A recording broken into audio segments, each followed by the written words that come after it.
যে বয়সে হাতে থাকার কথা বই খাতা আর খেলনা, সেই বয়সে বাদাম বিক্রি করে সংসার চালায় ছোট্ট মাহিম। সাইকেলে বাদামের প্যাকেট নিয়ে বিক্রি করে ক্লাস 2তে পড়া মাহিম। বাবাকে হারানোর পর মায়ের পাশে দাঁড়াতে স্কুল শেষে রোদ বৃষ্টি উপেক্ষা করে বাদাম বিক্রি করছে ছোট্ট এই শিশু। অভাবের সঙ্গে লড়াই করে ছাড়েনি লেখাপড়া, ছাড়েনি স্বপ্ন দেখা। অন্য শিশুরা যখন টিফিনের বাটি আর বই খাতা হাতে স্কুলে যায়, তখন দ্বিতীয় শ্রেণীর শিক্ষার্থী মাহিম স্কুলের পাশাপাশি সাইকেলে করে বাদাম বিক্রি করে। মেহেরপুর সদর উপজেলার ইসলামপুর গ্রামের গ্যাজালপাড়ার মৃত আব্দুল মান্নানের ছেলে মাহিম। ছোট্ট মাহিমের জীবনে শৈশবের আনন্দ যেন অনেকটাই ম্লান হয়ে গেছে অভাব আর জীবনের কঠিন বাস্তবতায়। 20 বছর আগে পানিতে ডুবে মাহিমের এক ভাই মারা যান। 1.5 বছর আগে স্ট্রোকজনিত কারণে মারা যান বাবা। একমাত্র বোনেরও বিয়ে হয়ে গেছে, তাই মা শিল্পী খাতুনকে নিয়ে ছোট্ট সংসারের দায়িত্ব এসে পড়ে দ্বিতীয় শ্রেণীতে পড়া মাহিমের কাঁধে। প্রতিদিন ভোরে মা শিল্পী খাতুন প্রায় 50 প্যাকেট বাদাম ভেজে প্রস্তুত করেন ছেলের জন্য। ঘুম থেকে উঠে মাহিম স্কুলের পোশাক পরে খাওয়া দাওয়া শেষ করে ছোট্ট সাইকেলে বাদামের প্যাকেট নিয়ে স্কুলে যায়। ক্লাস শেষ হলে অন্য শিশুরা যখন বাড়ি ফিরে খেলাধুলায় মেতে ওঠে, তখন মাহিম বেরিয়ে পড়ে বাদাম বিক্রি করতে। 1.5 বছর হয়েছে মারা গেছে। এবার মারা যাওয়ার পর সংসার কি করে চালাবো? সংসার চালানোর কায়দা নেই। ছোট ছেলেকে যখন হয়েছে 8 বছর চাইলে তখন বাদাম বেচতে দিয়েছি। চাইলে বাদাম বেচে নিয়ে আনে সংসার চলে। সংসার চাইলে যখন বেচে তখন খায়, যখন না বেচে তখন না। তারপর কেউ চাইলিকে স্কুলে দিয়ে পাঠায়, চাইলে খেলাধুলার মানুষ খেলাধুলা করবি, চাইলে বাদাম বেচতে গিয়ে খেলাও খেতে পারে না। সেই চাইলে 10টা টাকা চাই, না থাকলে দিতেও পারেনি। চাইলিকে তাইতে বলে আমাদের বাদাম বেচো, বেচে তুমি আমার সংসারটা চালি দাও, আমার 5 টাকা মিষ্টি খাওয়া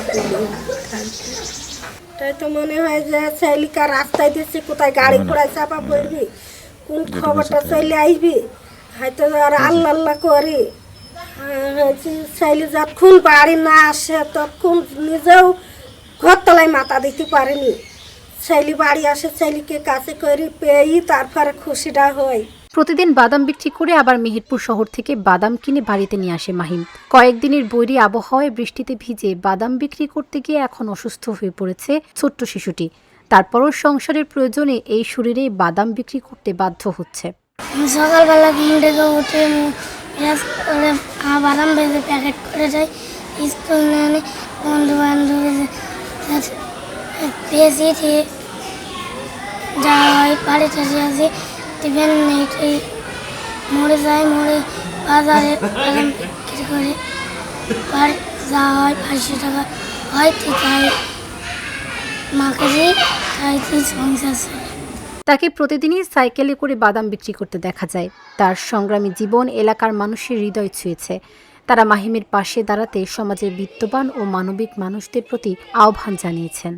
মাহিন আমাদের গ্রামেরই সন্তান। সে 2য় শ্রেণীতে পড়ে আমাদের গ্রামের স্কুল ইসলামপুর সরকারি প্রাথমিক বিদ্যালয়ে। লেখাপড়ায় ছেলেটা বেশ ভালো। লেখাপড়ার পাশাপাশি এত ছোট বয়সে যে তাকে পরিবারের দায়িত্ব নিতে হবে, সেটা আমরাও কেউ কল্পনা করিনি। আর তার পিতা তাকে অল্প বয়সে রেখে মারা গিয়েছে। তার পিতা প্রতিবন্ধী মত ছিল, তার মাটাও অ্যাবনর্মাল মতো, তার একটা বোন আছে। আর এই পরিবারের চালানোর মতো তার কেউ নেই, তার মাথার উপরে কেউ নেই। সেই মাথা 7 বছরের বাচ্চা কিভাবে যে একটা পরিবারকে চালাচ্ছে সেটা নিজ চোখে না দেখলে বোঝা যাবে না। এরাও অসহায় মানুষ মতো, এদের কিছুই নেই, জমি জায়গা কিছু নেই। একটা ছেলে ছিল, তাও দুই মরে গেল মধ্যে খাটে। আবার ফের আমাদের সেই দেওয়ারটা ছিল, সে অচাল ছিল, তা খেটে খুঁটে যা খাইতুল তাই খাইতুল। তো সেও আজ 1-1.5 বছর মারা গেছে। কি খুবই অসহায় মানুষ, কোনোভাবে ই করে যা চলাচলটা করে। ওই ছেলে, ছোটো ছেলে আমি বললাম দুটো বাদাম মাদাম ধরো, এই দোকানে দাও, সেই দোকানে গিয়ে ছেলে দুটো বিক্রি করে আনে, তাই দিয়ে ও চলাচল করে। বিদ্যালয়ের প্রধান শিক্ষক জানান, বিদ্যালয় কর্তৃপক্ষ মাহিমের জন্য প্রয়োজনীয় বই খাতা ও কলমের ব্যবস্থা করেছে। 2য় শ্রেণীতে পড়ুয়া মাহিম নামের ছেলেটি অত্যন্ত দরিদ্র পরিবার থেকে এসছে। ওর বাবা 1 বছর আগে মারা গেছেন। এখন ও আর ওর মাই হচ্ছে ওর পরিবারের 2জন সদস্য। ওদের পরিবারের সদস্যটা বলতে গেলে ওর আয়ের উপরে নির্ভরশীল। ও বাদাম বিক্রি করে যে পরিমাণে অর্থ উপার্জন করতে পারে সেই পরিমাণ অর্থ দিয়ে ওদের সংসারটা চলে। এখন আমরা প্রতিষ্ঠানের পক্ষ থেকে মাহিমকে যথাসাধ্য চেষ্টা করি ওকে উপকৃত করার জন্য আর্থিকভাবে। মাহিমের মায়ের জন্য বিধবা ভাতার ব্যবস্থা করা হবে। পাশাপাশি ইউনিসেফের আওতায় ঝরে পড়ার ঝুঁকিতে থাকা শিশু হিসেবে মাহিমকে শিক্ষাবৃত্তির আওতায় আনার উদ্যোগ নেওয়া হবে বলে জানালেন এই সমাজসেবা কর্মকর্তা। যে শিশুটা আছে আমরা অন্য কোনো সুবিধা দেওয়া যায় কিনা আমাদের পক্ষ থেকে, মাহিম নামে যে শিশুটা, যে তার সংগ্রামী জীবন আমরা দেখেছি।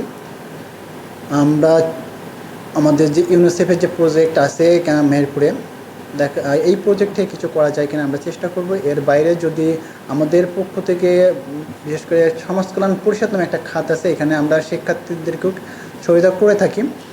আমি চাইব বদ্ধ আসার প্রেক্ষিতে আমি এই শিশুটাকে এখান থেকে তার পড়ালেখার জন্য সহায়তা করার। জীবনের কঠিন বাস্তবতা ছোট্ট মাহিমের শৈশব কেড়ে নিয়েছে, তবুও সে স্কুল ছাড়েনি, স্বপ্ন দেখাও ছাড়েনি। Dhaka journal, news desk.